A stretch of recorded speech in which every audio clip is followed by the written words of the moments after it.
Homestead-Miami Speedway. It's known for its great history, especially throughout the 21st century. Championship battles and championship greats have all celebrated here. Drivers like Jimmy Johnson were crowned several times, 7 times, as NASCAR Cup Series champion.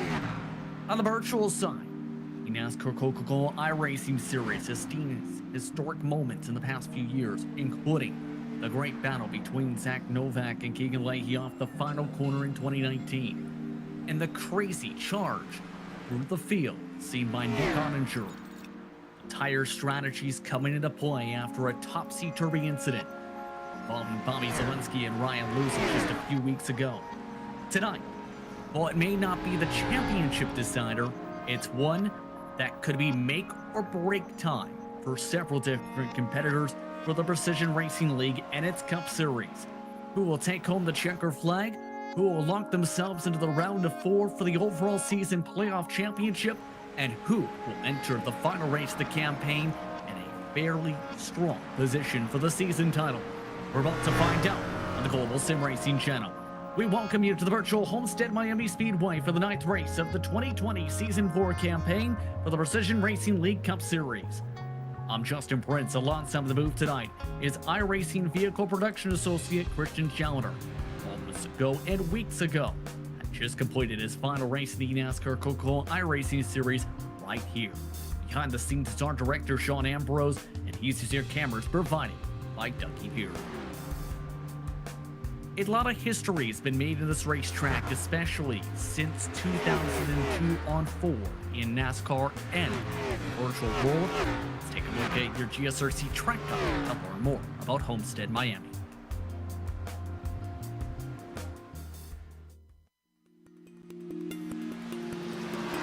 The track boom of the 1990s and recovery after the devastating Hurricane Andrew brought this gem of a southern Florida track. It started out a bit rough. In 1995, the initial layout was like a smaller Indianapolis. It really didn't work. Slow, narrow, passing was near impossible, so they widened the track. That brought out a larger problem of crashing. They tore up the corners and made it into a traditional oval. Racing improved greatly, and in 2002, NASCAR moved all of their top-tier series finales to South Florida, and they would stay there for 17 years. Each end of the racetrack produces multi-group racing and passing opportunities. The approach to turns 1 and 2 has produced numerous race-changing moments over the years, as it just invites you to make a move. You hit that 18 to 20 degree progressively banked corner, and it becomes a matter of who can get it back on the gas faster as you hit the backstretch and the row of palm trees that awaits you. Turns 3 and 4 are just as multi-grooved, although a few small bumps in the low lane make the high line just a little more appealing. Even then, guys will use that low lane for a challenge that could last all the way to the checkered flag. Nowadays, Homestead's biggest customers on the oval are NASCAR vehicles. The trucks, B-Class, and Cup cars all make trips here and put on fantastic shows. USAC Silver Crowns raced here as well, and that often shows up on iRacing's official calendar for that car. Welcome to Homestead-Miami Speedway, where the racing action is just as hot as those South Miami beaches.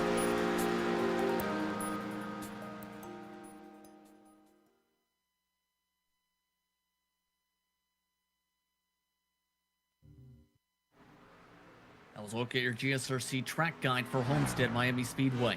Now let's bring my broadcast partner Christian Challenger. Christian, let's talk about this track because it's a fan favorite and a racer's favorite because it puts on such great racing when you get to the thick of it. Yeah, absolutely. It's obviously a mile and a half, and generally mile and a halves aren't that well liked, but I would say that this is, I mean, people can argue this with me because some are going to say Atlanta's the best mile and a half, but I think this is definitely the best mile and a half. Homestead is absolutely my favorite oval racetrack here on iRacing, and as you say, it does put on some really good racing. There tends to be a lot of, I'm not going to quite say multi-groove, but there is definitely a lot of multi-lane action that we have at this track.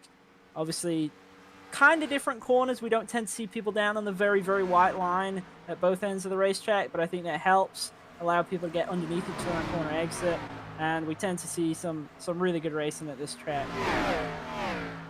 I think it's going to be a great race, absolutely indeed. Before we get towards your point standings, we'd like to remind you of the series sponsors. WEBB Hearing Centers is family owned and operated since 1972. Finds top quality hearing aids in service in Arizona. Visit them at webhearingcenters.com. The series is also presented by ButtKicker. ButtKicker includes products with incredible immersion and realism brought to every game. Feel every nuance and truly put yourself in the driver's seat. To feel what you've been missing, go to thebuttkicker.com. Let's take a look at your championship standings to see what you may have been missing. This is the season title to start off, with Bradley Hawley's lead down to just 10. This is with the drop weeks now factored in overall. In other words, a good race today could be the difference between what may be a near tie or what may be an uphill battle for Richard Regan Jr. James O'Brien enters tonight third with an outside shot, 21 points back, with Joshua Daniels 25 points back, where Robert Bisson Jr. rounds out your top 5 entering this evening. The team standings are much more closer compared to last season, where Wonneback Jelly Rolls Racing has kicked up the pressure with several more top 5s compared to last season and more top 10s than Athlete Booker Team Hype. But it's Team Hype who leads the standings 36 points ahead of Wonneback. SGE Esports, Wonneback Oversized, and Car Ramrod rounds out your top 5. SGE Esports, the only other team in double-digit top 10s this season. Now, the playoff championship. Of note, race was ruled official as is after the controversial finish between the teammates Richard Regan Jr. and James O'Brien. O'Brien's win will stand, which puts him into the round of 4 for the overall season championship for next week at the Nashville Fairground Speedway. Joshua Daniels has a 9-point buffer over Bradley Hawley. He has a 24-point buffer over Robert Bisson Jr.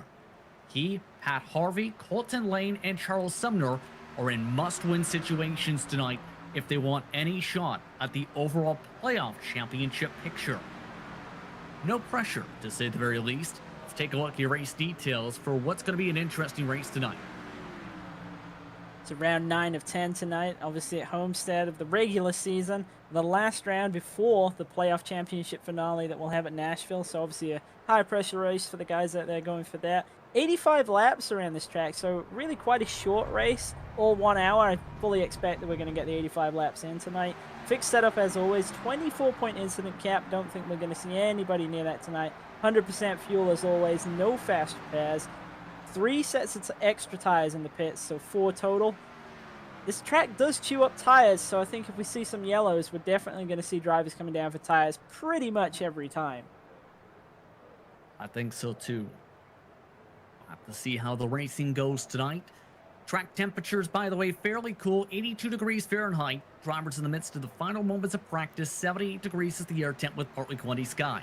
In sim day, November the 14th, 2020. And many drivers have been fairly loose around the racetrack on colder tires. And if you don't save your tires, your car will plow tight around this racetrack with the fixed setup this week, Christian. Tire saving has been critical if you want to win any sort of race. Yeah, absolutely. Tire saving has always been a huge thing at Homestead.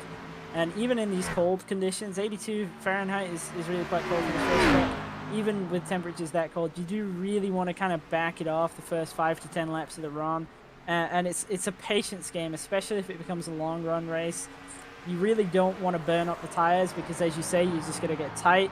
And as soon as you start getting tight, you'll start to lose all your momentum, and it's going to be pretty easy for people to get underneath you, especially on the exit of the turn 2. So the key to this race is absolutely save your tires early on. Try not to lose a massive amount of track position, but you really, really do not want to press on and burn up that tire. And this is usually a track, too, that doesn't necessarily see a ton of caution flags.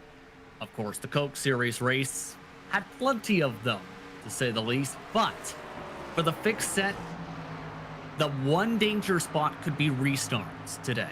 And especially the start, because on the first lap, throughout the entire week in fixed setup racing, drivers, if they go full throttle into turn 1 and 2, and especially turns 3 and 4 on that lap, are likely spinning it on the very, very cold tires. Several drivers in this practice have done exactly that, including in their test starts. Even on the second lap, some of them did that. Yeah, it's absolutely something that we've got to watch out for. I've always found that the very, very middle of turns 3 and 4 tends to be one of those kind of tricky spots. Right as you're about to get the car rotated to come off the corner, it can get away from you there, especially if you're trying to get underneath someone and you just dip slightly too low into the very bottom groove. That can start to loop you around, so we'll have to watch out for that. And as you say, restarts, just generally restarts at this racetrack, they do tend to be quite wild. The top side can really hold on, so it keeps everybody bunched up and together. And especially if we end up with any difference in tires, it's gonna be interesting to say the least. Indeed, qualifying is underway. Joshua Daniels was the quickest in practice, by the way, a 31.015. Richard Regan Jr., Bradley Hawley, James O'Brien, Charles Sumner round out the top 5. There was 0.7 of a second of difference between the top of the board and the bottom of the board. Now, keep in mind those times are some of the quickest of the entire week. In terms of qualifying pace, that would be the pull time based on official racing totals. For Robert Corzin, going to need to pick up that pace. Was a 31.2 his quickest time in practice, and that was after more than 180 laps of practice for this race in his Ford.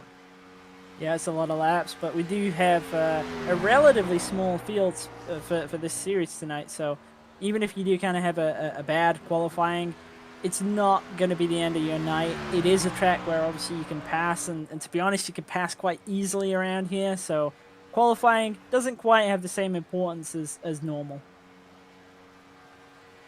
Yeah, track position still has some of its weight, but not as critical. Robert Corzin, by the way, did loop it on the bottom of the racetrack in turn 2 on his lap, so this will likely not be able to bump up that time. That's why you've seen him a bit lower down the back straightaway. Colton Lane currently provisional pole for the moment, 31.2. Several cars are electing to wait for qualifying times, and several cannot put in a qualifying time.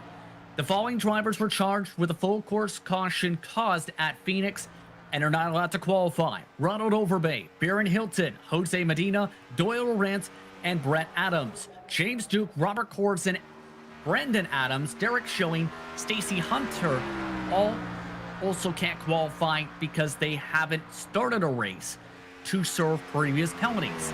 A couple of those cars were in the field tonight, and as we've seen, Robert Corzin put in a time, so that's going to be potentially a penalty for that car. Meanwhile, lots of drivers still underway, Christian, pardon. Yeah, I was just going to say that could potentially cause a little bit of an issue for whatever line he ends up in there, especially if he ends up, say, in the mid-pack, because if he gets evened out, everybody in that line will move up, so I can't imagine the admin's going to be too happy with him for that. Robert Bisson Jr. put in some preparation earlier today in official racing for this race. That helping a little bit. He's up to P3, but it's Richard Regan Jr. on the provisional pole, a 31.1 on his first lap. James O'Brien, his teammate, your winner at Phoenix, coming around the racetrack. So is Joshua Daniels, both of them looking to bump up their times and put in some times. Yeah, and quite a lot of field spread this week, especially as we get towards the bottom end of the top 10. And that really just comes down to how you have to drive this racetrack. And a lot of mile and a halves now, you can get around them with either very, very minor throttle lifts or no lifts at all. Whereas this place, you've got to really drive it. So that's why we're seeing quite a bigger difference than we're used to. And it's even a difference compared to the official races where the quickest times were the second lap for some competitors. For today, first laps, track tempo also dropping because the clouds are starting to settle over the racetrack. As a competitor, when you were preparing for this race for the Coke Series, what was going through your mind? Of course, there was a lot of pressure entering the day. What was going through your head at that time? Well, it was kind of a weird one because I knew obviously it was going to be my last race, and that was, I really wanted to enjoy it, you know, and actually kind of have a fun experience to look back on. And, I think I managed to achieve that, but at the same time, I was conscious of the point situation. I knew I wouldn't be racing again afterwards, but it was a personal goal to finish within the top 20, and I wanted to kind of go out with a good run that I know that I could look back on and be like, yeah, okay, when I did quit the series, it wasn't because I was kind of washed off, even though I still felt it a little bit after this year. It was pretty rough, but overall I was pretty happy with my performance, and yeah, it was really just about having fun on the night, to be honest. Yeah, it's a strong second half of the season, to say the very least. 18th place, I believe it was, for the point standings. By the way, Bradley Hawley to the top of the board in the final moments of qualifying in that 31 flat bracket. No one else on the racetrack, with everyone else having to serve penalties in this race. With that, 14 drivers were allowed to take times. Well, it did take times. 13 were supposed to be allowed. It's time to take a look at your starting grid as we get ready to go racing from Homestead-Miami. Bradley Hawley starts the pole tonight alongside his championship competitor, Richard Regan Jr. Joshua Daniels is in P3, just 2 1,000ths off the time for Regan Jr. Colton Lane will start in 4th.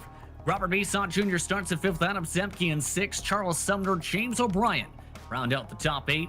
In row 5, it will be Patrick Helgill along with Scotty Johnson to round out your top 10. Down in 11th place, just outside the top 10, are James Durr, and Robert Corzine is scored in 12th, but we were under the impression he was not allowed to qualify, so we'll have to see how that handles. I expect he'll be sent to the rear of the field. Nicholas Schwartz was in 13th. Mark Kalin, the last driver to qualify, in 14th. Doyle Lawrence in 15th, alongside Brett Adams in 16th. Greg Corzine in 17th, with Chad Brown back there in 18th. Brandon Adams and Jose Medina in 19th and 20th, with James Duke and Ronald Ovey bringing up the rear of the field. Let's look once again at your running order with Duke and Overbay running out your field.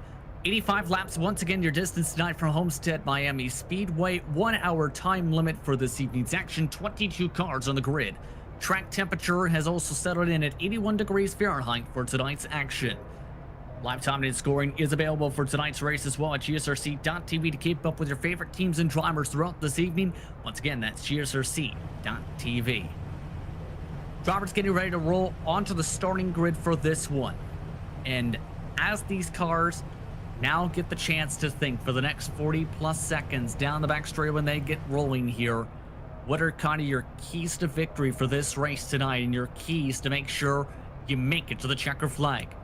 It's 100% keeping the tires on the car. This racetrack absolutely chews them up, and we know that the drivers who push the car hard at the beginning, they really, really drop towards the end of a run. I suspect we're going to see a lot of green flag running tonight. Obviously only 22 cars, so I think the field will spread out quite quickly, and I think that's really an opportunity, especially for Bradley Holly tonight. Obviously, if he can win the race, he's going to take in quite a commanding advantage over Richard Reed Jr. I think if the situation is reversed, then there'll be all to play for when they go through Nashville. So I think there's a decent amount of pressure on Holly.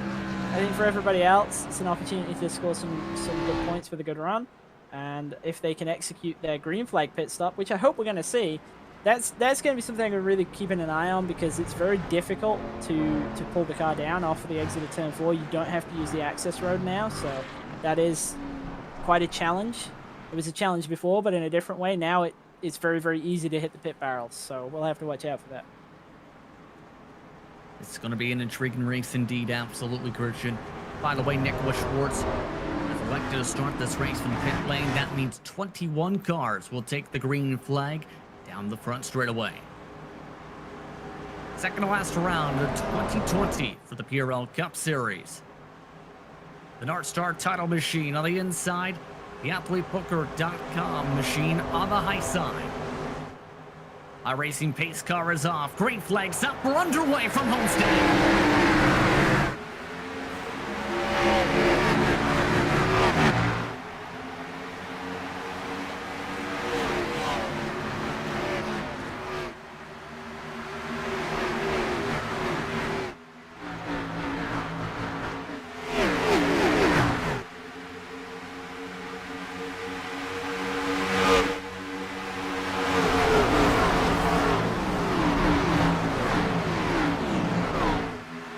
Making it look easy. Coming off turn 4, Richard Regan Jr. to your race lead from Homestead. Quickly made the move on the outside line. Yeah, got a really good run through 1 and 2 there on the top side. Actually surprised that Holly wasn't able to fend him off as he got to 3, but it'll be interesting now to see if he's got any run if he chooses to challenge him immediately. And it looks like he is. Looking to go to the bottom side of the racetrack, but Regan Jr. not giving him some slack. It will weeble wobble down the racetrack as the top 2 shuffle forward.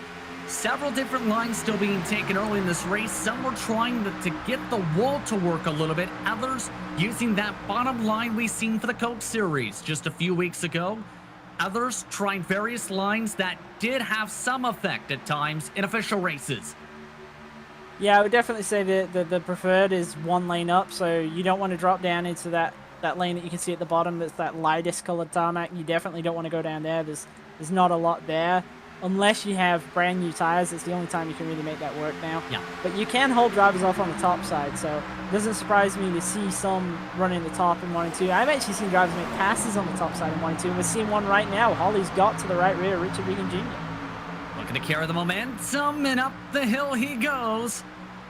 We'll see if he can do something in 3 and 4. Keep in mind, it's essentially uphill through 1 and 2, then whirl it back downhill in 3 and 4 for the visibility for the front stretch grandstands. Regan Jr. Weeble wobbled up the track. Hawley can't take advantage of the run on the high side with a checkup. Yeah, you see, this is really, really difficult for both drivers here because obviously the top side is not really the preferred, but for Regan Jr. being on the bottom, because Hawley's kind of running tight to his right rear on the corner exits, Regan Jr. is not able to run the line he wants. He's not able to get out the corner with as much speed as he could do if Hawley wasn't there. And now we're seeing Hawley making some movement on that top side now. Trying to wall ride a little bit. Regan Jr.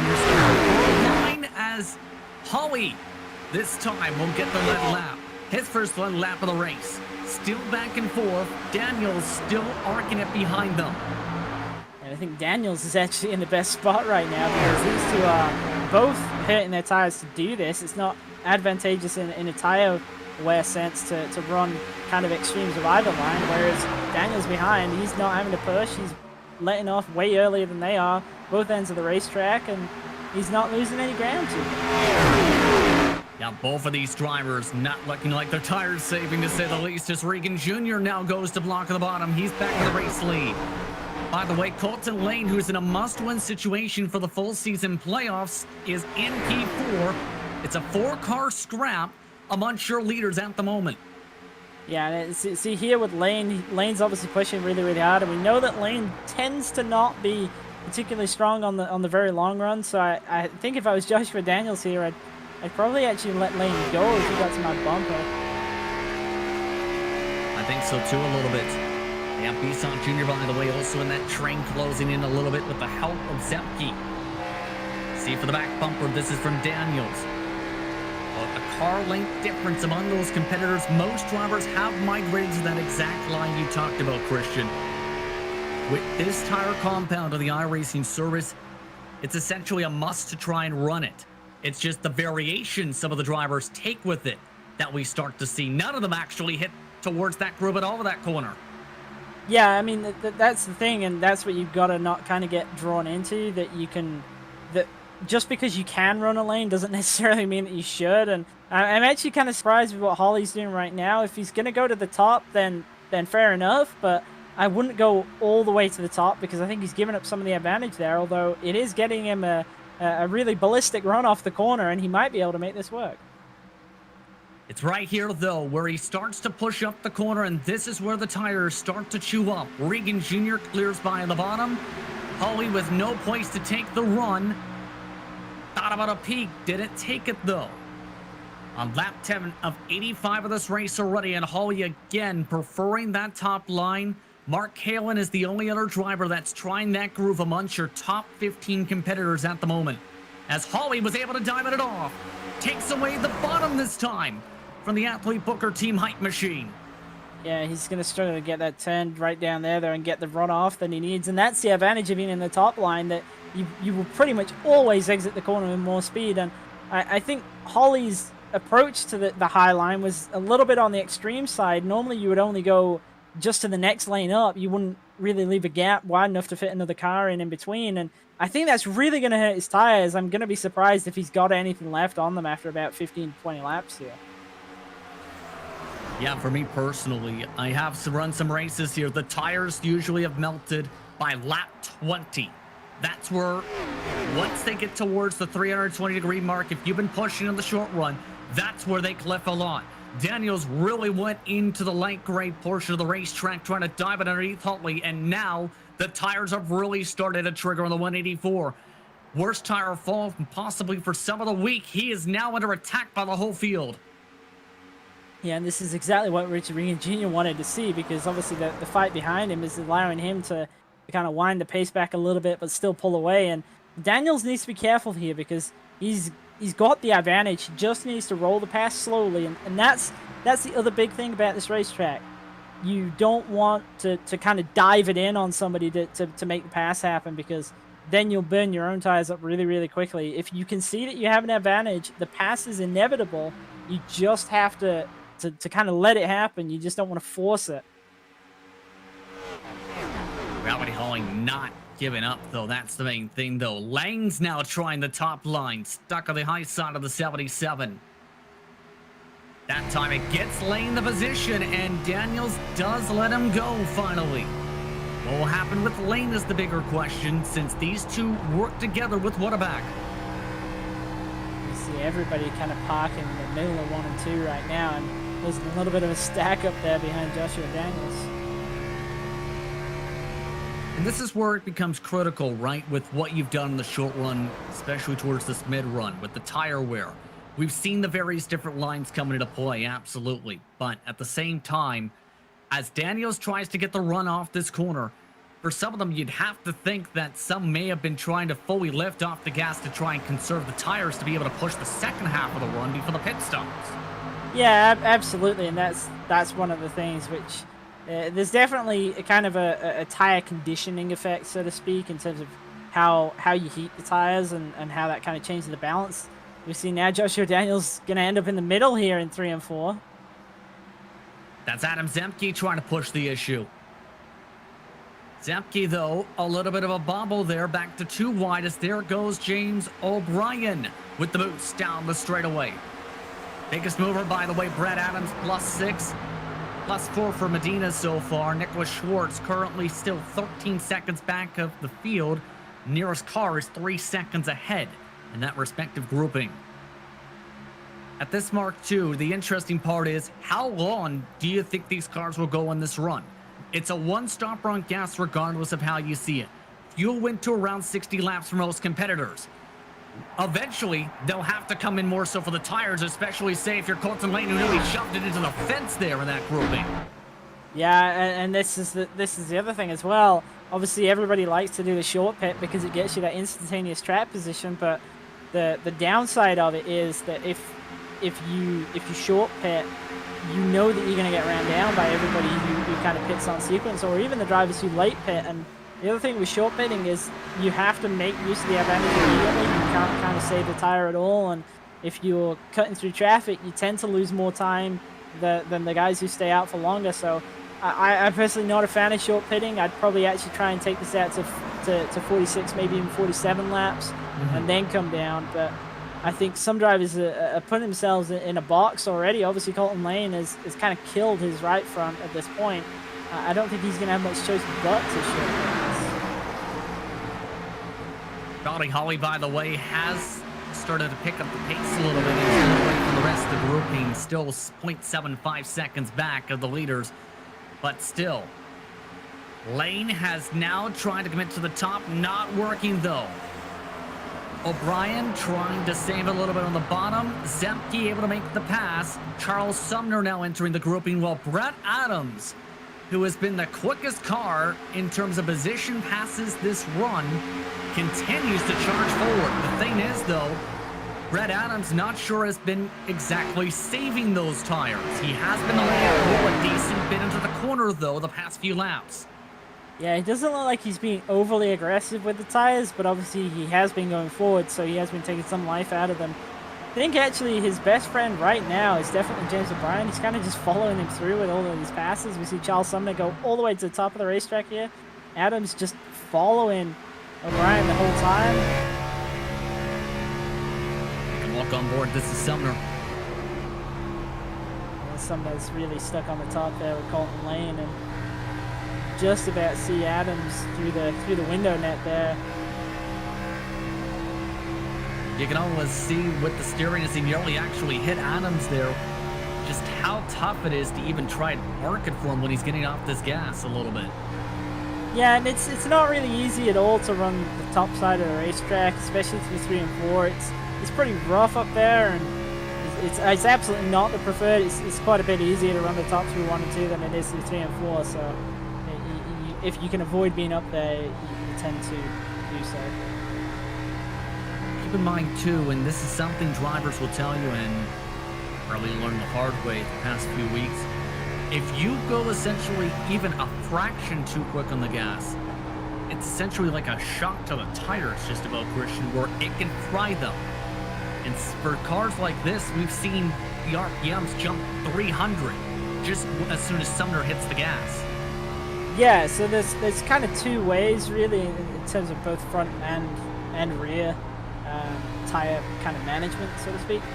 Everybody's obviously aware of trying kind of diving deep into corners kind of hurts the right front, but what a lot of people don't seem too aware of is that if you're standing in the gas really early and you're cranking a lot of wheel in, that's probably actually doing more damage to the right front. So that's an area where around this racetrack, my technique here is pretty much, I always want to see, and this is going to sound quite strange.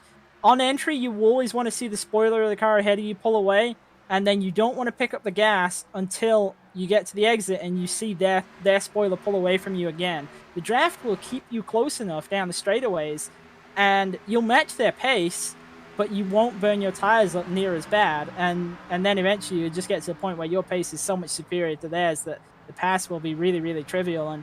And you can use that to kind of march your way through the field. And obviously fixed setups, having that kind of inherent tire advantage is a really big deal. Obviously, as you said, in terms of corner exit as well, you really don't want to spike temperature into that right rear because you'll struggle with drive off later in the run. Seen already, Lane has dropped back already to ninth at -5. He is one of your biggest droppers. Of note is, by the way, Nicholas Schwartz has reeled in Ronald Overbane and Brandon Adams for passes after starting for the pit lane. That's 16 seconds back.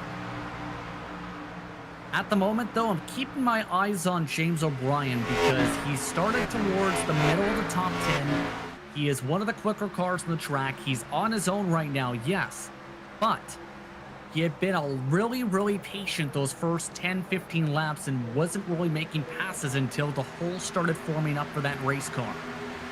Yeah, and that's the thing, and the key is really to be patient, especially when you've got those big packs of cars, because everybody always wants to cut through them really quickly, but that's definitely what kills your tires. So you want to pick off cars one at a time, and you don't really want to have to fight them aggressively to do that. So now is the time of the run where it's probably easiest to start making passes with guys because everybody's spread out.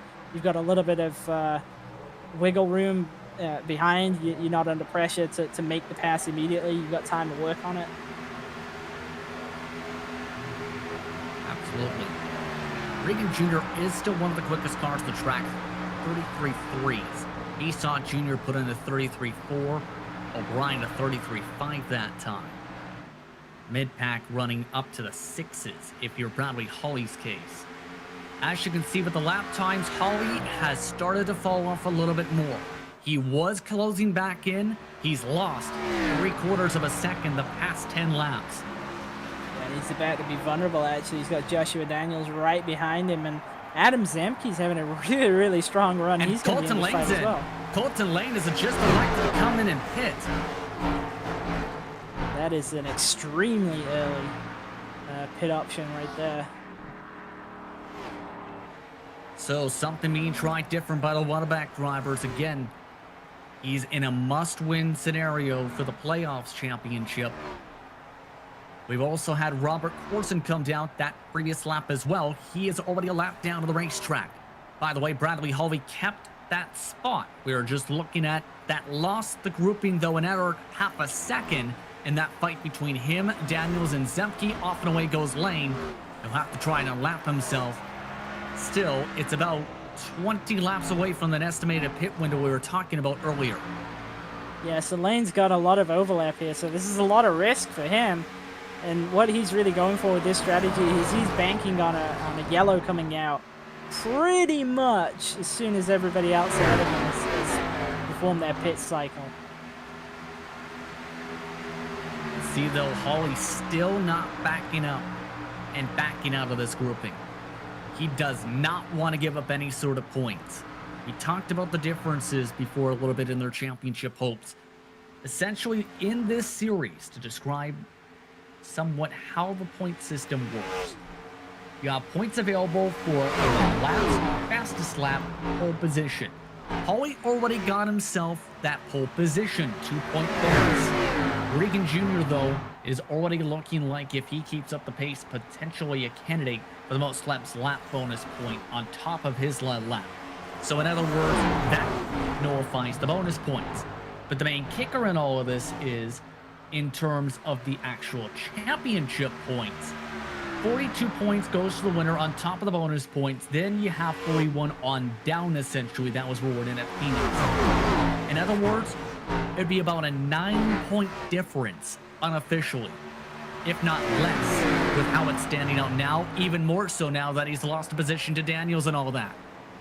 Yeah, and I can understand why he's trying to obviously hold on to these positions, but at the same time, it kind of looks like he's sort of accepted that the race win is not going to happen in terms of this run and whatnot. Obviously, he's not looking good in terms of time management compared with Regan Jr., but at the same time, there's no real sense in losing even more ground. And if he's fighting everybody around him, it only pulls other cars into that battle. We see everybody is now snapping up again inside the top 5, and James O'Brien actually in 6th place is joining this fight. So we now got a 5-car fight for 2nd place. Should note that there's going to be a bunch of drivers on fresher tires coming through, including Colton Lane. Hello on the bottom side of the racetrack. Lane, Robert Corson, James Luke, Ronald Overbay, Brandon Adams are now a part of that strong undercut strategy. Lane currently in the best situation out of them to try something. Bit of near contact with the race leader. Regan Jr. nearly got hit by Ronald Overbay in 3 and 4.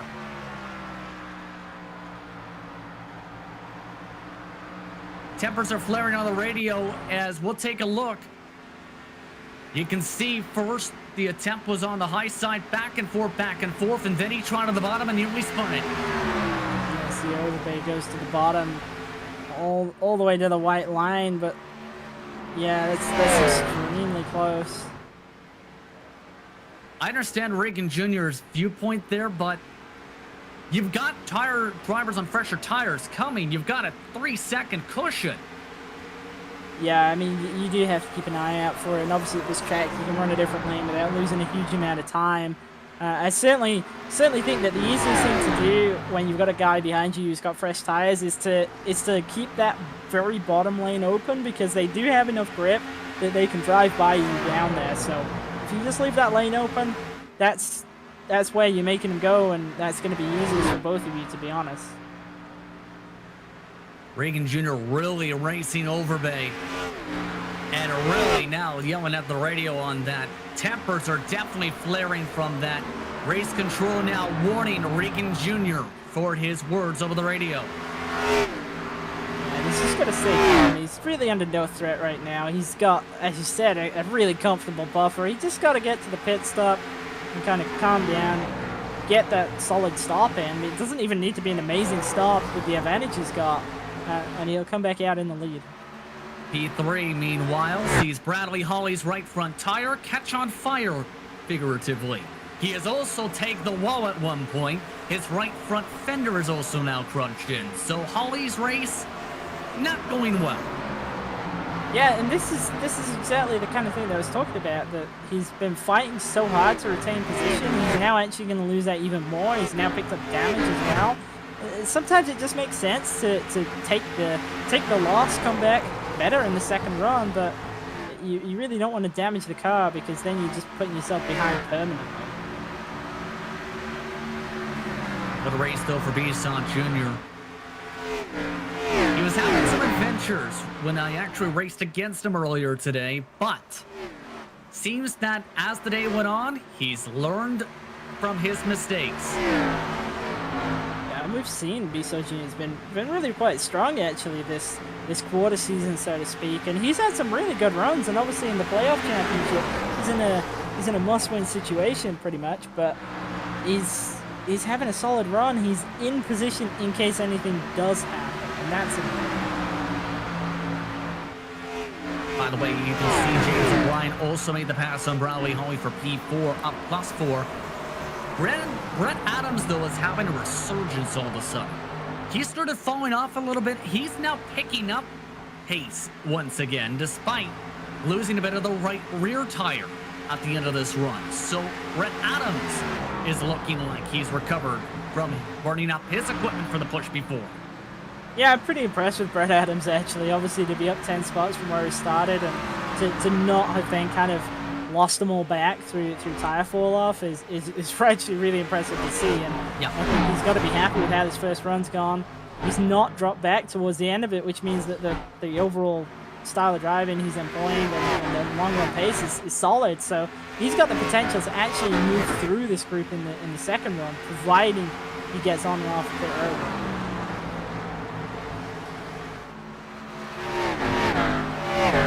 By the way, 2.5 seconds once again as O'Brien needs to close up about 8/10 to get up to Bisson Jr. We are approaching halfway in a couple laps from now, so the pit window is quickly approaching for these respective competitors.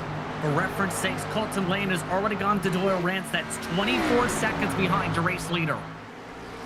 Yeah, and this is an interesting kind of game of chicken at this point, because I think if you're in this group, you don't want to be the first guy to pit, and if you've been fighting someone the entire time, the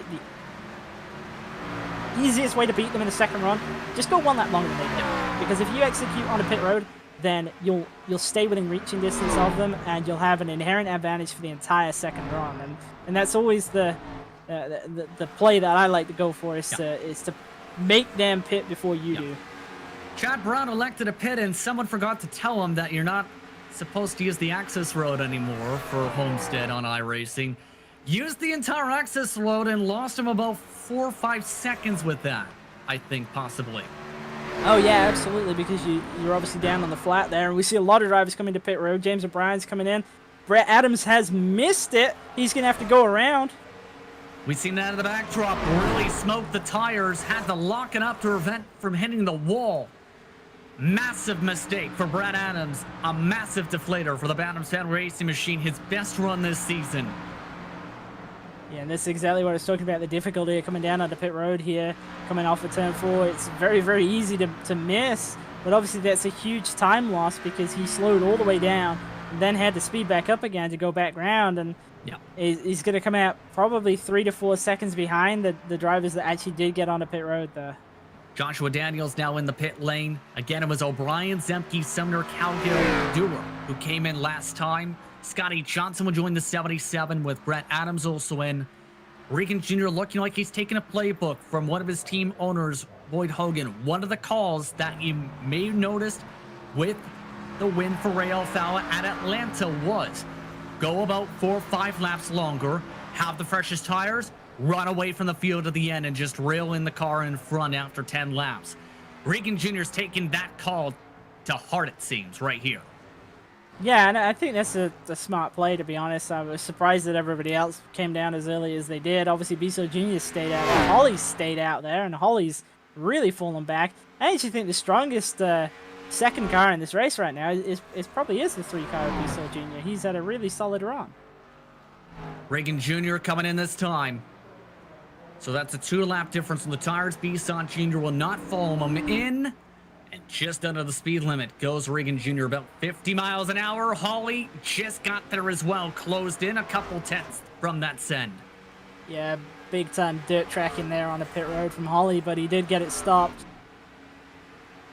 New purple lap, by the way, sent by Adam Zemke, who is currently in P10. Bisson Jr. coming in this time by, he is indicated on the radio, he, Medina, Greg Corson, Mark Kalin, yet to pit. Everybody else has come in throughout this green flag run. No caution flags so far tonight. Off and away goes Regan Jr. Bisson Jr. is in at the end of the pit lane, while Bradley Holly off the jacks loses time in the box. Yeah, you can see the scale of the advantage that Regan Jr. has over Holly there. Regan Jr. was going whilst they were jacking up the left side of Holly's car. Colton Lane will be your net race leader, we are hearing. It's just a matter of how far. Remember, Lane on very, very old tires right now. So it's a big-time buffer. O'Brien jumped Regan Jr. as well in that cycle. So did Adam Zemke. Robert Corson is currently ahead of Regan Jr. The gap right now is about 15 seconds as he reached the back of Mark Kalin, who is again yet to pit. Yeah, the thing is, though, he's going to run that down so fast. We'll have to try and get a lap time comparison up with Colton Lane versus Regan Jr., but imagine you're going to be in the seconds regions rather than the tenths. Yeah, fall-off difference is 2 seconds right now. Medina's coming in this time, by the way. He also doesn't know he's not supposed to use the access road anymore, by the way. So the 24 will lose a ton of time. 64 look to try and get a lap back. As you can see on the bottom side of the racetrack, coming in as Lane nearly take the wall. And Lane's really got to hope that a yellow comes out at this point because he doesn't have anything in his favor. There's no way, if it goes green to the end, that this strategy is going to work. Obviously, he's going to have to run this set of tires out much longer by comparison, and it will be a net loss if it stays green. Gap is already down to just 10 seconds or so between him and James O'Brien. O'Brien is able to undercut Regan Jr. by 3 laps. Holly, for comparison, is in P9. Here's the lap comparison. Nearly 2 seconds between Lane and Regan Jr. in terms of laps each time around at the moment. Yeah, so he's realistically only got about 5 to 6 laps in the lead before he's starting to get passed by these other drivers who were, if we remember, actually fighting him for position within the top 5. It's Bisson Jr. since the fastest lap of the race of 31.2 for him. That's going to be a valuable point. Here's the thing. This is not a track that tends to favor drivers who need a caution flag because when things don't go absolutely crazy, there's usually not a caution flag. This is a usually green to checker type of race in official racing.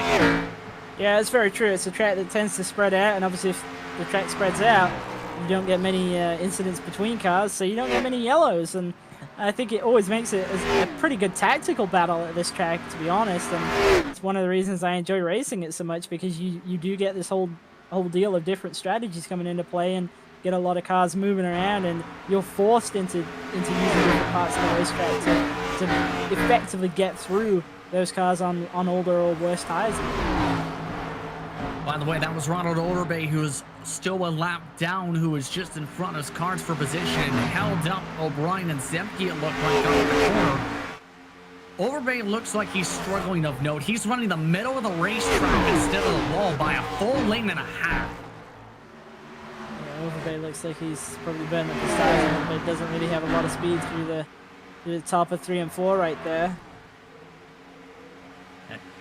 Over the racetrack in the backdrop, O'Regan Jr. goes to the bottom of the racetrack to try and pass by Zemke. He does. His teammate O'Brien lets off the gas as well. So, O'Regan Jr. just 5 seconds back of Colton Lane. They are about to pass Mark Kalin, who is also trying to gamble without a pit stop. That gamble has failed. Lane, the next car up for position.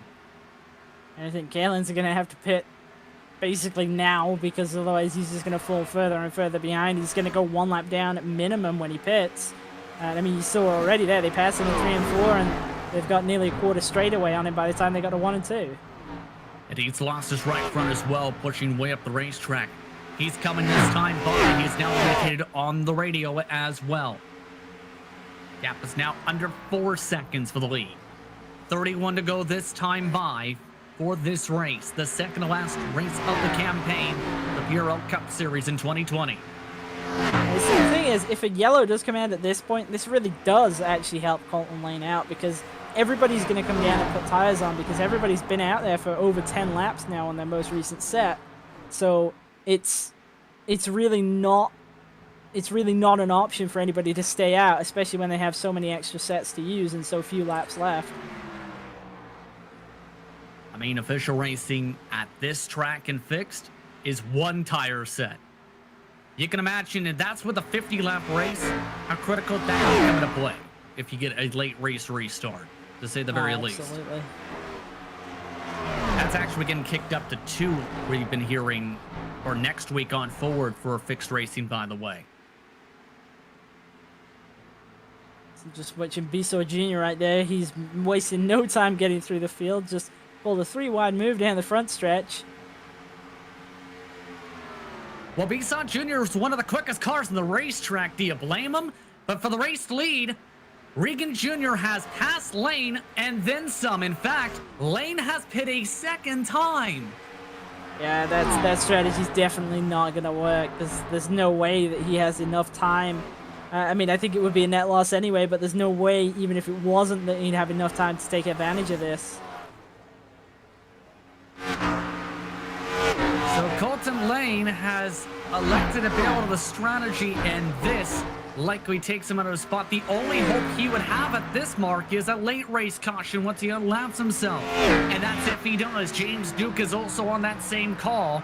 Regan Jr. lapping him already by a decent margin. By the way, O'Brien still in second, Zemke third, Daniels in fourth, Bisson Jr. still in fifth. Some racy packs are still being built up around Scotty Johnson on back for about P8. Bradley Hawley's also jumped Charles Sumner for sixth.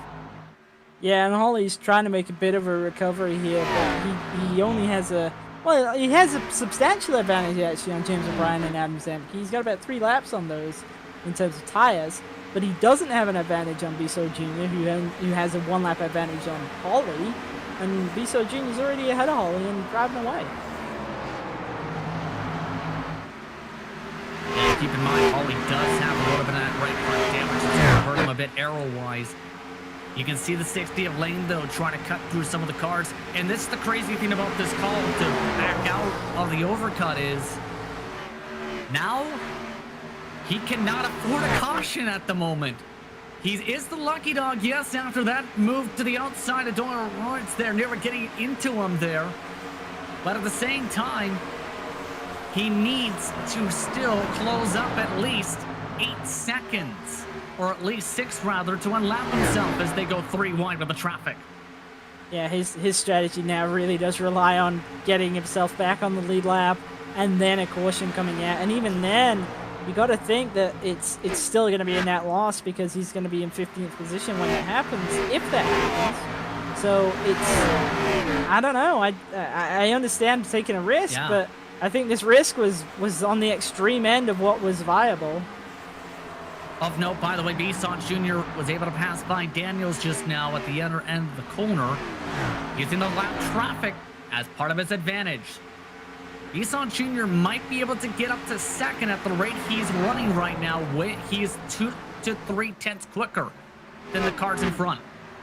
Yeah, it definitely looks like Regan Jr. is completely got the pace under control, but Bisso Jr. is catching Zemke, he's catching James O'Brien. I suspect that we're going to see him attacking Zemke within the next lap or 2 here. He is on a bit fresher tires. Yes, fresher tires than the race leader by a lap or so. But he does have the traffic that he has been trying to use to his advantage rather as a disadvantage. Last time traffic reached him, it went 3 wide with the traffic. He's able to hold it middle, made the move. Now you see James Duke opens up the hole. Zemke opens up the bottom. Away goes Bisson Jr. Yeah, I'm not quite sure that was exactly what Duke had in mind right there, because it looked like Zemke had to jump out of the brakes in the mid-corner to avoid being ran over, and has now lost that spot to Bisso Jr. because of that. Well, put it this way. He wasn't expecting it. He confirmed on the radio. Bisson Jr., a very optimist and all of that. O'Brien, the next car up, still it's 5 seconds back for him from the race leader, and having to still crack the throttle when the corner exits with 22 to go. Yeah, and I think at this point Regan Jr. has got such a sizable advantage. He's got a tire advantage on everybody behind him except for Bisso Jr., who is realistically too far back to challenge him at this point. He's just really got the race under control, and as you've seen for the second half of this year, really, he's just been able to outmanage his tires compared with everybody else. It's always the long runs where he's pulling away from guys now, and that was obviously a huge factor at a track like Homestead. By the way, that's Colton Lane unlapping himself on his 2-stop strategy. Jose Medina also looking to unlap himself. Had already just believe been lapped indeed in 16th position. Several of the drivers who tried the very high undercut have elected to back out. Overbay and now Brandon Adams have come in for a second pit stop as well. That's why you see Overbay now coming back. Yeah, and I'm actually keeping an eye on Mark Kalin. He's trying to recover from that extreme long stop that he did, and it's obviously not worked out for him. He's still currently a lap down right now, but he's got fresh tires and he's having to work his way through the top 5. Not even close there as you see Medina This will lose some time for Regan Jr., but he still has a more than 4-second buffer, and now he's trying to squeeze. Gives a little bit of space now to the Toyota Camry underneath. A little bit close for comfort again. Medina is on 3 to 4 lap pressure. Tires and now hits him. Big crash. Caution is out, and the tempers are flaring. I mean, we've seen Richard Regan Jr. lose races in this league before, but I don't think we've ever seen him lose a race like that before. There was a little bit of a higher arc from Medina going into the corner, but again, you've got a 4-second plus advantage. Yeah, I gotta think that racing a lap car. I mean, Medina was there running the middle. It was Regan Jr. did that high arc down. It's really hard to say exactly who that's on, but as you say, a 4-second advantage, just don't put yourself in those situations. And his motor is done. He is done for the night. And that may mean one thing: his chance to sweep the full season's championships for each campaign may be done. I think at this point, if Holly just finishes the race inside the top 5, there's realistically no way back. He still has a chance for the playoff title. That's the bright side for Nashville. But that means Bradley Holly is in the driver's seat, and he can't afford any mistakes now at this point, to say the very least. I think the person who this actually advantages the most, though, interestingly, is Bissell Jr. We've seen him be extremely strong, and now he's been given the opportunity to try and win this race. Yeah, he's been really quick on the long run. He's picked up on those tire-saving aspects, it seems, and had a good strategy before. Everyone on the lead lap coming into pit. This caution flag. With the contact, by the way, Mark Halen gets the lucky dog, since that would have been Medina if it wasn't for that. Bissell Jr., or rather Regan Jr., is officially out. Schwartz is the only DNF of the race, as everyone's now up in the jacks. And Holly's been given a chance back at this. Obviously, the championships swung in his favor considerably with Regan Jr. not being here, but he's been given a chance back. But it looks like he's electing to fix the damage to his right side. You see the fender popping back out right there. He's going to go all the way to the tail of the line. He must feel that the damage was really slowing him on up there if he's electing to take it for this long. Take all the optional right here with 17 to go. Yeah, it's high risk, but as you say, he must feel that it's really, really hurting him. And if it gives him the opportunity, maybe he's banking on having another yellow come out, and then he'll come down and take tires again. Might work out for him to repair that damage now rather than carry it to the end of the race. 17 to go this time by. Several lap cars now trying to sort themselves up. And once again, as of this year, you do not have to use the access road at Homestead-Miami Speedway to pit. You can come off turn 4. That's why we've seen all the lap cars bunch up, because James Duke and Doyle Lawrence did not realize that until they got to the pit lane itself, as they nearly passed the pace car. On that note, though, it's O'Brien in the race lead, Bissell Jr., Zemke, Daniels, Sumner, your top 5. Brett Adams in 6 has a strong chance now with track position. Scotty Johnson, Patrick Cowgill, James Dewar coming off of suspension in 9th. Robert Cordson rounding out the top 10 of the moment with a total of about 15 cars on the lead lap. One other car looking to take the wave, by the way, that's Brandon Adams, who came in for his second pit stop this race. The thing is, Brandon Adams will only get 1 lap back out of his 2 laps down with the wave. Yeah, and Brett Adams actually given a little bit of a second life here. Obviously, we saw him be very, very strong that first run until he made that mistake trying to get down on the pit road. That really set him back, but now back just outside the top 5, running in P6. We've seen the top line has been able to execute passes on the initial start of the race. So if he can get a good pole, he's got the opportunity to get himself a top 5 here tonight, and I think he's got the pace to do it as well. Yeah, this may be a big night for Adams Family Racing, to say the very least. We talked about their story. The brothers all working together. Many of them came on the iRacing service in May of this year. And Brett Adams has put together his strongest performance of this campaign, if not in his entire time in the PRL Cup Series. One to go signal this time by. You could also, by the way, put that in the category for Patrick Calgo was at a quiet race, where for those who missed the Truck Series race on Wednesday, he elected to go for a different paint scheme in support of his daughter Raven, who is diagnosed with CTNNB1 syndrome. He had a special paint scheme for his truck, courtesy of Tom Sink, who runs a lot of races in that series. A strong race for Patrick Kill tonight. Actually had Raven's name above the passenger side door of his truck. As you say, a strong run, obviously inside the top 10 here. Possibility of more, and a lot of drivers in the top 5, through even to the back in the top 10, have got to be thinking this is an opportunity to try and steal a win here. Athlete Booker team hypes. O'Brien on the inside. SGE eSports is Bisot Jr. on the outside. Green flags out. 14 laps to go from Homestead. And Patrick Cowgill, as we were talking about him, just really did not get a good pull on that restart. He's lost a lot of track position. Might have missed a gear, if not left it in third or fourth gear. Already back to 11th on back. In fact, that's what he just confirmed on the radio. Meanwhile, though, Adam Zemke looking to battle for third on the bottom side of the racetrack. Yeah, and we mentioned Bisot Jr. and Brett Adams, but one driver we kind of didn't really talk that much was Adam Zemke, but he's had a really, really strong run tonight. I think he's got a chance to win this race as we see Bisot Jr. going to the bottom underneath James O'Brien in the one. Bisot Jr. He's looking to try and take away a race victory. Shoves up the racetrack. O'Brien Weeble wobbles up. Still side by side for the race lead. This could be crucial for the round of 4 spots for the playoff championship. Bisot Jr. might be able to bump out your current season points leader. If he gets the win, he takes away the lead with 12 to go. Yeah, Bisot Jr. definitely can win this race. We've seen he's got the pace to do it.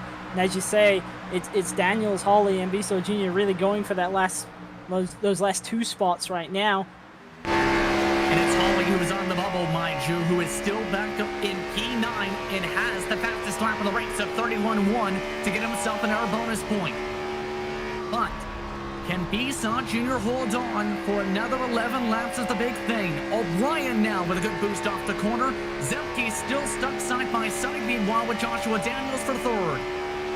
Zemke looking strong, and we haven't really said much about Joshua Daniels. Obviously, he's been in the top 5 all night, but he's never really quite looked like a contender, and he's starting to slip back right now. He's coming under fire from Brett Adams now. Bisot Jr. trying to break the draft down the backstretch. It tends to actually harm you more than help you, but I appreciate his enthusiasm and desire to win the race. For some reason, a lot of people like to do it, but with 10 laps to go, we'll see if he can get the job done at the front. 10 laps to go from Homestead, the second last race of the PRL Cup Series in 2020. Gap is 0.25 seconds at the moment. I think if Bisot Jr. stops trying to kind of play these mind games of breaking the draft and just focuses on driving his line, I think he's actually got the pace to just pull away from James O'Brien anyway. Especially with corner exit. Right there. Starts to pull, especially in 1 and 2. It's been his stronger end of the racetrack compared to O'Brien. O'Brien's closed in off 3 and 4 a touch bit. 9 to go. I don't think anybody's really out of this yet. Zemke's pushing hard. He's trying to get to the back of O'Brien. Brad Adams still stuck in 5th. Scotty Johnson in 6th at the moment. Contact for O'Brien against the wall. No damage, it appears, quite yet. Still, though, O'Brien is starting to reel him in. Bisot Jr. is starting to push a little bit up corner exit. And I think they're going to get to that point that we talked about all race long of where the tires kind of go away from you. It's going to be right in the last 2 laps of the race. We've got a hell of a battle going on for 5th right now. Scotty Johnson is trying to get by Brett Adams. It was extremely close through 1 and 2. And Scotty Johnson looking for one of his best finishes of the season. Bit of a later arc that time on the 23. And the advantage is gone to him. He's just cleared him. That was tight. Charles That was Sumner. extremely close. 7 to go. The lead is extremely close as well because O'Brien was a few 100s quicker than Bisson Jr. It's now down to 2 tenths once more. Adams' car falling off. Hawley slowly trying to reel in this grouping of race cars. O'Brien has scraped his right side of the car against the wall 4 separate times in a row in turn 3 entry. Here's a look from Hawley. He's trying to close on in through the draft and bubbles. And Hawley needs to get forward, and he needs Bisson Jr. to not win this race. And neither of them look like they're going to happen right now. He's trying to go to the top side of Brett Adams. I think that's going to work if you can get the power down on exit. Look at that. There was a bit of damage I think we just seen to the right side. That may be the reason why Adams is slipping. Yeah, and this has got to be disappointing for Adams. He was so strong in the first half of the race and thought he would have had a chance here. Ollie just slides up in front of him. You talk about park the bus? That was razor thin as a paper clip. To hold on to that spot, Adams wants it back at the bottom side. But as you can tell, that quarter panel was also crunched into that right side, and that can really affect the handling. Hawley back to his preferred line of the top under 5 laps to go. Yeah, you see right there is actually a considerable amount of right side damage on the 23 car, and that's going to be what's slowing him down right now. He gets to Hawley's bump and elects to not give him a shove, but definitely got to him. I mean, do you want to really give a bump and run for P7 on the racetrack? 4 to go on the racetrack. Meanwhile, the race lead is back to about a quarter of a second, meanwhile, of note. Scotty Johnson, by the way, also under attack for a top 5 run with Charles Sumner on his back bumper. Colton Lane on the recovery drive is also trying to get by some of these cars, coming up to 3 to go. Yeah, we're seeing a lot of drivers actually trying to go all the way to the white line in 3 and 4 especially, and it looks like it's kind of working for some of them. Sumner's obviously trying to attack Scotty Johnson for this top 5, and you know how it is, top 5s, top 10s, everybody wants them, so it's kind of one of those prestige positions, and that's why they're fighting so hard for it. This could be a big victory for the man up in front. Coming to 2 laps to go, Robert Bisson Jr. For SGE eSports, they've shown speed in the past, especially at the time when Joshua Daniels was among those drivers in that group. Patrick Harvey, specifically I'm referring to around here. But for Bisson Jr., just 2 laps away, 3 miles away from victory at the front of the field, while Hawley needs a caution for any sort of hope. Bisson Jr., quickest car at the front of the field at the moment. He's now pulled another half a tenth. Yeah, and I think it's quite an easy defense from Bisson Jr. at this point. Obviously, he's got O'Brien right there. He can't afford to make mistakes, but I think if he has to give O'Brien a lane, I'd give O'Brien the bottom, to be honest. It's a lot easier to hold a car off when you're running the top. Final lap from Homestead, 1.5 miles to go for race 9 of the PRL Cup Series season.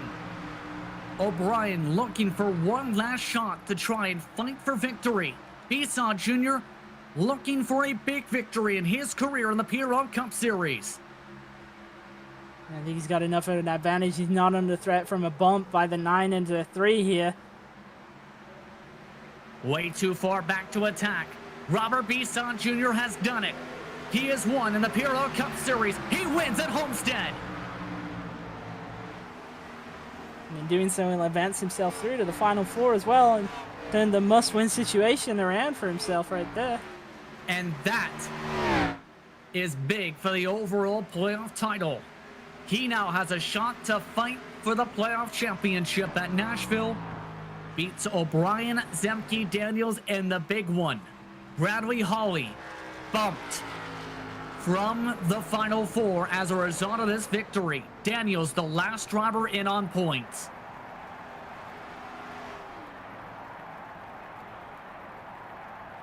And what a way to celebrate, by crushing your beautiful race car into the wall as a way to start it off.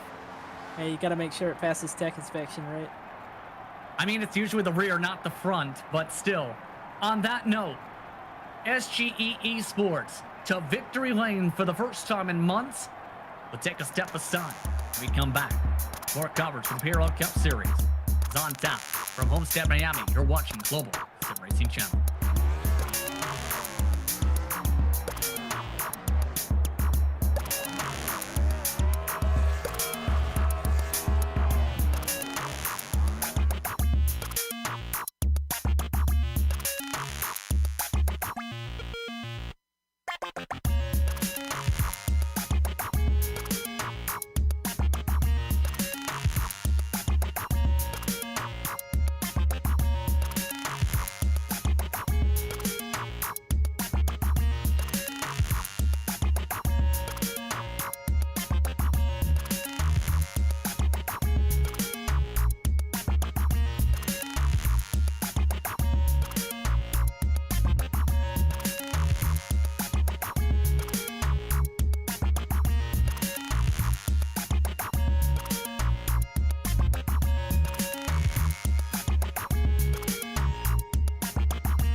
Welcome back to Homestead-Miami Speedway, where it was a wild finish to this one and an emotional victory for one Robert Bisson Jr.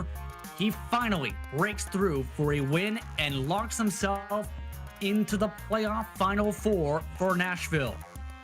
That win comes by more than 0.2 of a second over athlete booker Team Hype's James O'Brien. It's the first win, by the way, for SGE eSports this season. Adam Zemke comes home in third with Joshua Daniels in fourth. Bradley Hawley rounds out the top 5 as he does get himself a good buffer now for the season championship as a result of the trouble with Richard Regan Jr. We'll touch upon that in a moment. Scotty Johnson comes home in 6th. Charles Sumner, Brett Adams, Colton Lane up to 9th. And Patrick Calgill rounds out the top 10 after missing a shift to start off the final restart. Chad Brown elected to play an alternate strategy tonight and comes home 11th, up 7 spots from where he started in 18th. Jose Medina, we saw him have a little bit of contact with long-time race leader Richard Regan Jr. and comes home in 12th with Robert Corzine and Mark Kalin, another one of those drivers who tried that alternate strategy, coming home in 13th and 14th. Behind them, we had Greg Corzine and James Durr in 15th and 16th. James, the last driver on the lead lap. And we had Doyle Lawrence, Brandon Adams, Ronald Ovey, James Duke, Richard Regan Jr., and Nicholas Schwartz rounding out the back half of the field. That's going to be an incident that'll be talked about for a while with the 46, but it's a win Robert Bisson Jr. will be talking about all week. He breaks through to win at Homestead. Robert, congratulations. How are you feeling? You finally win this season. Yep. We finally broke the ice there. I'm ecstatic. My chest is pounding. But that was awesome. Finally broke the ice. Let's talk about, first of all, the long run, because you're one of the quicker cars on the racetrack tonight. You're making moves that people were not expecting at times. You're also on a bit fresher tires after the pit stops. Talk us through your plans before things went upside down at the front of the field, at least for the championship fight. Well, I mean, I knew I had to win after last week. James getting in, I mean, I was below the bubble, below the cut, so I knew I had to win. And it just unfortunate up front for Richard, and it played in our favor. I mean, the long run is just what I try to do from lap 1. I'm never pushing the car as hard as it can go. I'm always trying to save it, let everybody else go. 10, 15 to go in a run. That's when I start trying to make moves, and hopefully by then everybody else has burnt out their stuff. I know Richard was I was catching him there at that run. I mean, I got it down to about 2 seconds, but lost a bunch of time in the pits, and I didn't think I was going to be able to. I definitely would not have been able to recoup that if the race would have stayed green. Of course, though, it still was an active finish where you had to hold off James O'Brien. What was the pressure like knowing that it was going to be between you and him to decide this race and your playoff fate? It was nerve-wracking. I felt, through practice, I was right around him and Richard. I felt like I could probably get him on the long run, but we only had like maybe 15 laps to go. So, it played into our favor. I'm not sure how hard he was pushing it. He seemed like he was holding that distance, 2/10, 3/10 back there. Underlying principle or theme there. With that win, I'm in, and Brad Hawley's out. And I think, that fares well for their team as well as another way to look at it. Overall, though, you are now in the Final Four, the Championship Four, rather, to determine who wins the overall playoff championship for all of 2020's PRL Cup Series competitions. You're also still within a solid talking point of the points for the season overall. That did, of course, bump Bradley Hawley of note, who is in position for the season title. But with you in position to try and win a playoff title, what's your focus going to be like for Nashville? Just got to get out there, turn a bunch of laps. I'll jump into a bunch of open races all week and see what the fast guys are doing, to see what the line looks like, and try to come up with a strategy. You're going to need a strategy to beat Richard. I'm not going to have just outward speed. I'm going to need something else. So hopefully I can find it during the week. Anyone you want to thank for the run?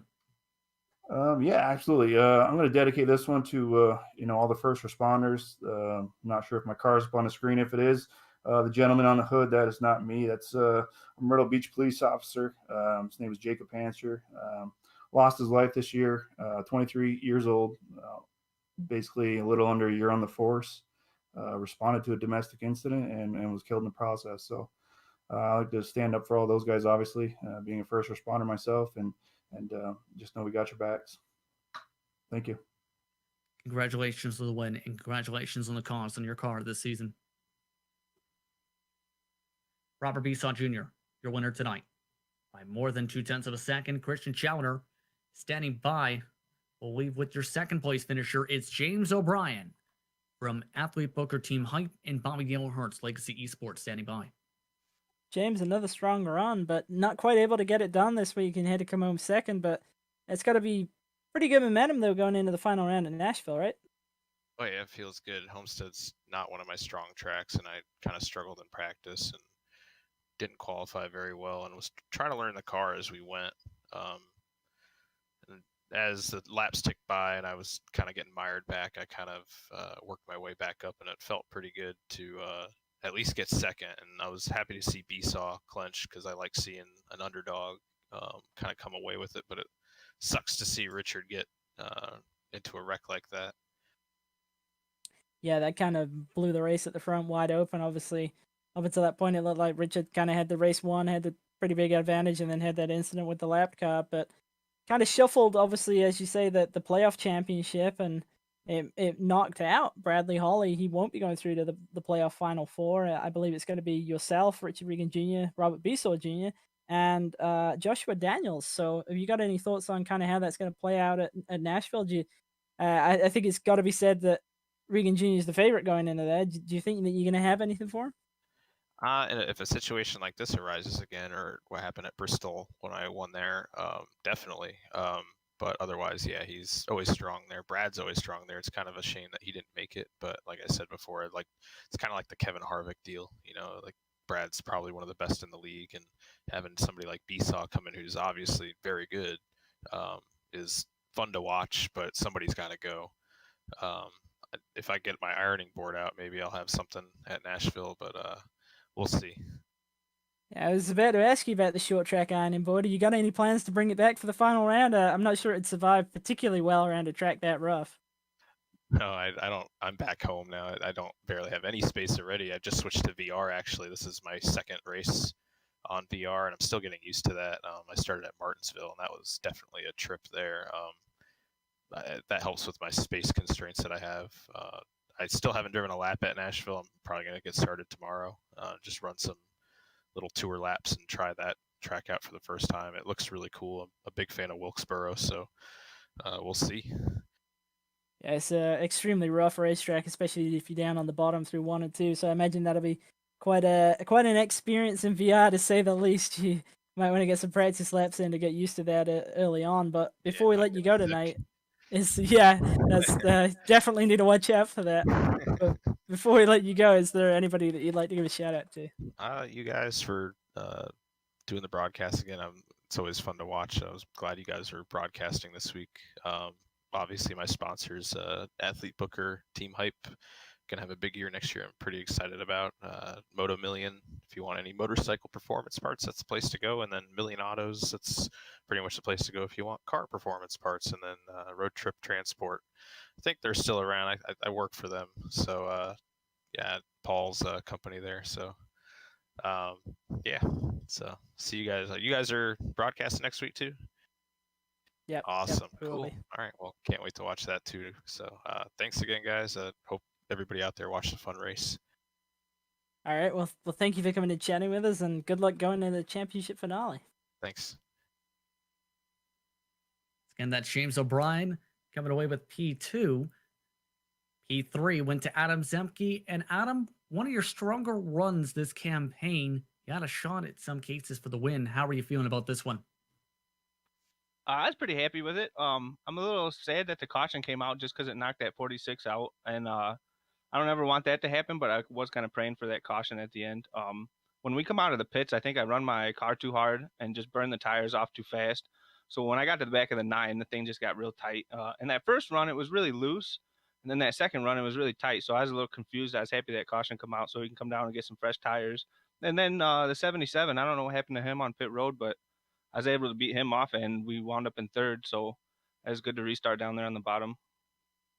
What was it like trying to battle with this racetrack tonight, especially knowing if you fought too hard at certain points, you might cook that right front tire? Some of those drivers, such as Holly, did that in the first run. What was it like trying to find that balance of fighting for position, but also not frying your tires like an egg? It's pretty tricky here just because of the progressive banking. As soon as you hit any of those seams, the car can kind of get unbalanced. So it's kind of each and every lap you kind of play it a little differently. And if you're in traffic too, it makes a big difference because people can dive bomb on you, or you're just burning up your right front, being in too close to people, not getting air on your nose. And this is one of the trickier tracks, I think, just because of the progressive banking. I usually like to run up near the wall here. For whatever reason, the setup this week didn't seem like that was the fastest line at all. It kind of seemed like the middle to like the lower lane seemed pretty good.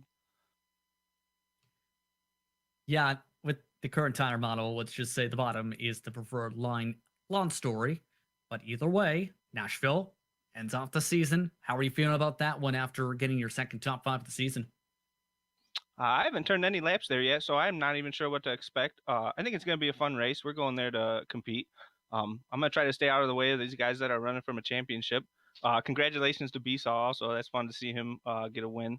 I've been running with him for a long time, and so I'm not really sure what to expect other than I've done okay on short tracks here in the last season. This year's been kind of a bummer just because I've been involved in stuff that I'm not really in control of. But on that note, anyone you want to thank for your run tonight? Oh, yeah. I'd like to thank GSRC. You guys rock. I'd like to thank PRL for setting all of this up. Big thank to Ramrod team. Charles did a good job helping me out this race. And then I'd like to thank a shout out to my grandfather, Arthur Zemke, who passed away this week. It's kind of a bummer. I would like to have got a win. This is not a win, obviously, but I don't know anybody that was a bigger fan of racing than him. So it's cool to come out and perform pretty good in a week that our family's hurting a little bit. Sorry to hear that, Adam. Congratulations to win the run tonight. Thank you, guys. Adam Zemke, P3 tonight, just 0.6 or so behind B-Saw Jr. Now, Christian, the next race again ends off 2020 for the PRL Cup Series in general, but it's going to be one where you need to be able to keep an eye on it. Nashville Fairground Speedway, to say the least, is going to be an interesting one. Yeah, I don't think anybody really has any expectations going into that track, and obviously in a Cup Series car, I think it's going to be extremely interesting. It's a pretty rough ride in a super late model, so in a Cup Series car, it's going to be something else entirely. And obviously, it's not a track that anybody has any real experience racing at, especially with these cars. So it's going to be really, really interesting to see how everybody handles that. It's going to be one for the record books, to say the least. But the interesting caveat is we're discussing this just before coming back. You have your overall season leader in points, not going to be able to compete for the Championship 4 for that bracket, but you have your Championship 4 favorite now out of the picture for the season championship. It's crazy how things can go in a turn of a race or two. Yeah, a little bit of a weird scenario that we're going to have there. Obviously, Bradley Holly doesn't go through to the overall playoff championship finale, but at the same time, Richard Regan Jr.'s incident means that his ability to challenge for the regular season title is definitely gone. There's no road back for him now. It's going to be an intriguing season finale and 2020 finale for the PRL Cup Series. I'd like to note that signups are officially open as of now for the Cup Series for 2021 Season 1. Be sure to go to the PRL Cup Series and its website, theprecisionracingleague.com, or specifically precisionracingleague.com for more information. On that note, we'd like to thank you for tuning in for tonight's exciting action tonight from Homestead-Miami Speedway. We'd also like to thank Charles Sumner and the rest of the Precision Racing League for organizing this competitive series. We'd also like to thank the title sponsor for this series, Web Hearing Centers, as well as ButtKicker for their support of the PRL Cup Series. We'd also like to thank the companies who provide the software and hardware for a broadcast listed up on screen. Additional thanks also go to Jude Lawan, who provides her wonderful music. Screen for how to get a hold of more for great work. Thanks to the team as well today, and Christian and Sean. If you'd like to find out more about GSRC, including upcoming races, you can find it at globalsimracingchannel.com. Like to support the channel, you can check out our merchandise for sale at gsrc.storevy.com. Or you can check out our social media on Twitter at GSR Channel, Facebook at Global SimRacing Channel, and Instagram at GSRC_Graham. Don't forget to head over to YouTube page and hit that big red subscribe button, as well as the notification bell, so you don't miss a moment on the Global SimRacing Channel. Next race, Nashville Fairground Speedway. It was one of the most anticipated racetracks in all of iRacing's history. Many different drivers, including real-world competitors, flocked to the virtual circuit to compete the second it came out, last build on the iRacing circuit. It hosted the All-American eSports 400 in its festivities just about a month or so ago, the Cards eSport Tour finale, and many other big events. And also will play host to a big finale for the PRL Cup Series to close off 2020 Season 4 and its whole 2020 campaigns. Who will take home the playoff championship? Who will take home the season titles? Be sure to tune in. Coverage starts at approximately 8:50 p.m. Eastern Time, green flag at 9:05 p.m. from Nashville. We also have upcoming races for other series listed on the screen, so be sure to check those out as well and mark them down your calendar. Until next time, race clean, race hard, and we'll see you on the track.